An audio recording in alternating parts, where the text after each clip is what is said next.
नमस्कार, जय जोहार दोस्तों। मैं हूं आप सभी के साथ निधि भारद्वाज और मेरे साथ हैं सहयोगी पूजा शर्मा। हम दोनों हाजिर हैं हमारा खास शो सीजी राउंडअप लेकर। आपने वो फेमस पंचायत सीरीज तो देखी ही होगी। हाल ही में रिलीज हुई सीरीज में एक डायलॉग है जो इन दिनों सोशल मीडिया पर काफी वायरल हो रहा है। बनराकस का ये डायलॉग कि कीजिए मीटिंग मीटिंग, खेलिए मीटिंग मीटिंग, कुछ ऐसा ही सिलसिला इन दिनों छत्तीसगढ़ में भी जारी है। कांग्रेस और बीजेपी दोनों में इस वक्त जो मीटिंग की प्रक्रिया है वो काफी धड़ल्ले से चल रही है। कांग्रेस में तो 2 दिनों से जो बैठक का दौर है वो जारी है और आज बीजेपी की प्रदेश कार्य समिति की बैठक हो रही है। इन दोनों ही बैठकों में एक चीज कॉमन है दोनों ही पार्टियों के लिए, वो है नगरीय निकाय चुनाव। क्योंकि अब आने वाले हैं नगरीय निकाय चुनाव, तो निश्चित तौर पर जो फोकस है दोनों ही पार्टियों का, ना केवल दोनों बल्कि अब सभी राजनीतिक दल का, वो नगर सरकार पर होगा कि आखिर नगर स्तर पर किसकी सरकार कैसे बनाई जाए और इसके लिए क्या रणनीति हो। आपको सबसे पहले कांग्रेस की मीटिंग की तरफ ले चलते हैं कि आखिर कांग्रेस में क्या चल रहा है।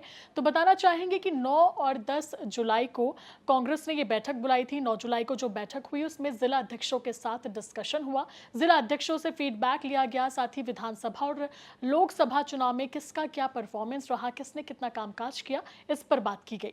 वहीं सीनियर लीडरों के साथ भी एक अलग से बैठक की गई। सीनियर लीडरों के साथ मंथन किया गया कि किस तरीके से आगे, जब अब विपक्ष की भूमिका में कांग्रेस है, तो सरकार को घेरने के लिए क्या रणनीति बनाई जाए।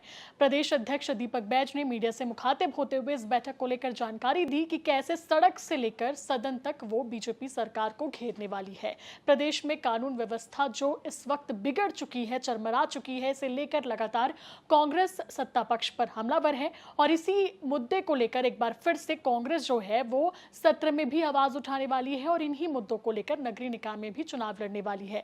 इसके अलावा गरीबों के साथ बीजेपी सरकार छल कर रही है, ऐसा कांग्रेस का कहना है।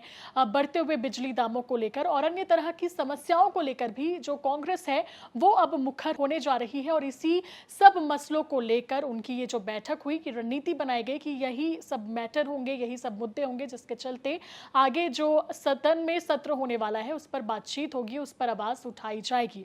अब बात करते हैं बीजेपी की। तो बीजेपी की कार्य समिति की जो बैठक हो रही है इसमें प्रदेश भर के 1500 से ज्यादा नेता जो हैं वो शामिल हुए हैं। कई बड़े लीडर प्रदेश के बाहर के वो शामिल हुए हैं और सभी लोगों ने बैठकर इस बात पर चर्चा की कि जिस तरीके से विधानसभा और लोकसभा चुनाव में परफॉर्मेंस रहा भारतीय जनता पार्टी का, वही जो प्रदर्शन है वो बरकरार रखना है और आने वाले चुनाव में भी इसी तरीके के प्रदर्शन के साथ एक बार फिर से नगर स्तर पर भाजपा की सरकार बनानी है। दोनों ही दल बैठक तो कर रहे हैं लेकिन तंज कसने से भी बाज नहीं आ रहे हैं। भारतीय जनता पार्टी के जो नेता हैं वो कांग्रेस की मीटिंग पर यही कह रहे हैं कि चुनाव तो हार चुके हैं, अब करने के लिए कुछ नहीं है, तो बैठक ही करेंगे, लेकिन बैठक का कोई नतीजा नहीं निकलने वाला है। ये बैठक सिफर रहेगी क्योंकि जब भी कांग्रेस में बैठक होती है तो हमेशा गुटबाजी और अंतरकलह सामने आती है। एक दूसरे पर आरोप प्रत्यारोप लगाने का जो ये सिलसिला है वो चलते रहेगा और इसी तरह से जब अभी भी कांग्रेस की बैठक हो रही है तो इसमें भी जो हार का ठिकरा है वो एक दूसरे पर फोड़ते हुए कांग्रेस के नेता नजर आएंगे। लेकिन ये वाकई सोचने वाली बात है कि इसके पहले भी जब संगठन में कांग्रेस ने हार की समीक्षा की थी तब भी कुछ तरीके से क्लैरिटी सामने नहीं आई थी कि आखिर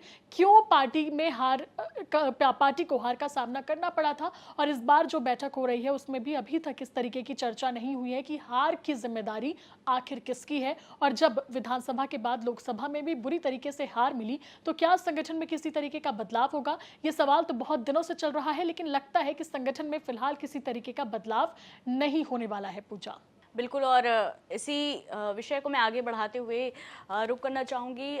नए प्रदेश प्रभारी बीजेपी के बने नितिन नवीन और वो भी इस बैठक में शामिल हुए और इस दौरान उन्होंने कांग्रेस की ओर से जो मंथन बैठक की जा रही है उसको लेकर कहा कि कांग्रेस अपने अंदर जो अंतःकलह पनप रहे हैं उस पर मंथन कर ले, उसके बाद इस तरह से जो मंथन की प्रक्रिया है उस पर वो ध्यान दें।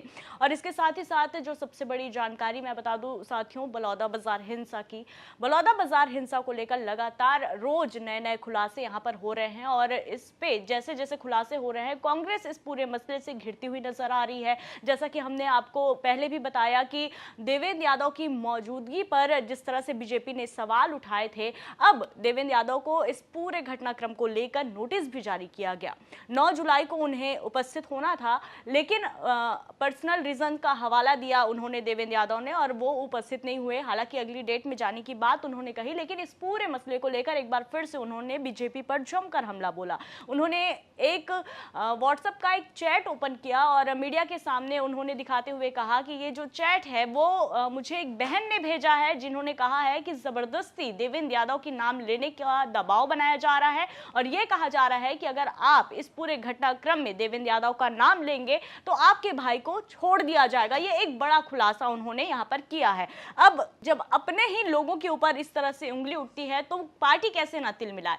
तो इसको लेकर पीसीसी चीफ दीपक बैज ने बकायदा अपनी टीम के साथ इस पूरे घटनाक्रम को लेकर बीजेपी पर हमला बोला, ज्ञापन भी सौंपा और कहा कि इस पूरे घटनाक्रम के जो स्पष्ट जानकारी है, जो अभी तक खुलासे हो जाने चाहिए थे, वो खुलासे करने में तो शायद सरकार अभी नाकामयाब रही। बस कांग्रेस के ऊपर ये इस पूरे घटनाक्रम का वो ठीकरा फोड़ रही है। बहरहाल अब लगातार इस पूरे मसले को लेकर राजनीति गरमाती जा रही है। एक एक करके जिस तरह से परत दर परत इस मामले में खुलासे होते जा रहे हैं, कांग्रेस पर भी आंच आ रही है और कहीं ना कहीं बीजेपी पर भी इसकी आंच आ रही है, अगर कांग्रेस के आरोपों पर अगर हम ध्यान दें तो।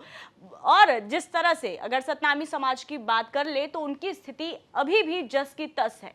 आस्था को ठेस पहुंचा, सीबीआई की जांच की मांग की, इसको लेकर कोई अभी भी जांच के आदेश नहीं आए। दूसरा, इतने बड़े घटनाक्रम को लेकर सतनामी समाज के ऊपर पूरा उन्हें कसूरवार बना दिया गया, इस पर भी किसी तरह से स्पष्ट जांच निकलकर सामने नहीं आई। अगर ऐसा होता तो सतनामी समाज अभी भी किसी बड़े नेता की ओर बाट नहीं जो रहा होता, इंसाफ की बाट नहीं जो रहा होता और उन्हें चंद्रशेखर आजाद से उम्मीद ना होती, क्योंकि भरोसा उनका यहां पर अपने स्थानीय नेता और खासकर अपने समाज के नेताओं से उठ गया है। और ये बिल्कुल एक मुखर होकर और आक्रामक तरीके से वो ये बात कहने से भी बिल्कुल परहेज नहीं कर रहे हैं कि अब उन्हें अपने स्थानीय नेताओं से, अपने समाज के नेताओं से कोई उम्मीद नहीं रह गई है, क्योंकि वो सिर्फ यहां पर राजनीति कर रहे हैं, समाज की ओर उनका कोई भी रुझान नहीं है।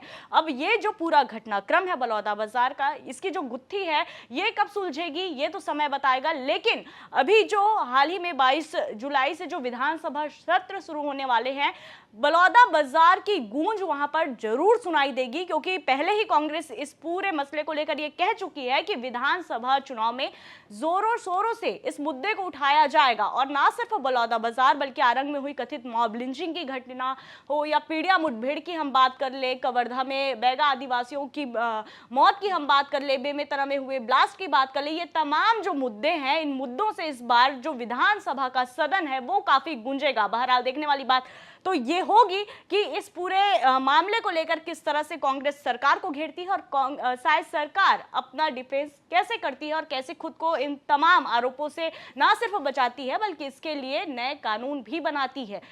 तो बलौदाबाजार हिंसा की बात हुई, आज है 10 जुलाई और आज से ठीक एक महीने पहले यानी कि 10 जून को ही ये घटना हुई थी, जब सतनामी समाज ने प्रदर्शन करने के लिए लोगों को बुलाया था, लेकिन ये प्रदर्शन उग्र आंदोलन के रूप में ले लिया और इसके बाद जबरदस्त तरीके से हिंसा हुई। और ये हिंसा छत्तीसगढ़ के इतिहास में दर्ज हो गई, क्योंकि पहली बार ऐसा हुआ कि एक साथ पुलिस कार्यालय, एसपी कार्यालय और कलेक्ट्रेट परिसर में आग लगा दी गई।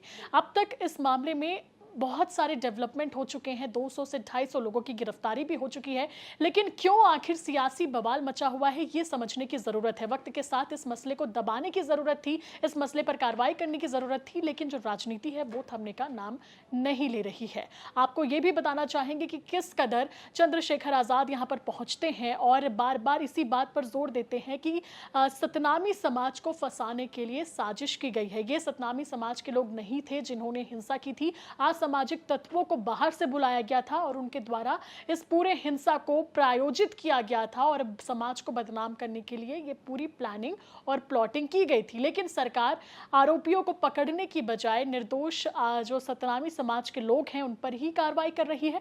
आपको एक और पहलू बताना चाहेंगे, जहां पर सतनामी समाज के जो कुछ लोग गिरफ्तार हुए थे उनके परिजन कांग्रेस वालों के पास पहुंचे थे, भूपेश बघेल के पास वो शिकायत लेकर पहुंचे थे कि किस तरह से जो पुलिस है वो गलत गलत कार्रवाई कर रही है, गलत जो निर्दोष लोग हैं उनको उठाकर ले जाया जा रहा है, जिन लोग उस हिंसा में शामिल भी नहीं थे उन पर उनके खिलाफ कार्रवाई की जा रही है। तो एक तरफ बीजेपी कहती है कि जो भी इस मामले में कसूरवार होगा, जिसका भी इस हिंसा के पीछे हाथ होगा, उस पर हम एक्शन लेंगे। और इसी कड़ी में जो ये एक्शन की आंच है वो पहुंची थी देवेंद्र यादव तक। देवेंद्र यादव को पुलिस ने नोटिस जारी किया और इसी नोटिस जारी करने के बाद एक बार फिर से बीजेपी और कांग्रेस दोनों में बवाल मच गया। देवेंद्र यादव को 9 जुलाई यानी कि कल बोला गया था कि आप पेश होइए, इस मामले में अपना बयान दर्ज करवाइए, पूछताछ उनसे की जाएगी। लेकिन वो दिल्ली में पार्टी के काम से मौजूद थे तो वो पुलिस के पास नहीं जा पाए। हालांकि शाम को जब वो वापस लौटे तो उन्होंने डीजीपी अशोक जुनेजा के साथ मुलाकात की, उन्होंने ज्ञापन भी सौंपा और ज्ञापन सौंपते हुए कहा कि मैं बस वहां कुछ देर के लिए पहुंचा हुआ था, मेरा इस हिंसा में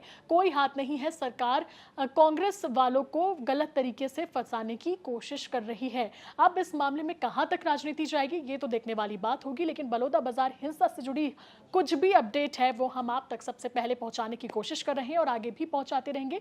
फिलहाल इस रिपोर्ट में इतना ही। मुझे और मेरी सहयोगी पूजा को दीजिए इजाजत। नमस्कार, जय जोहार।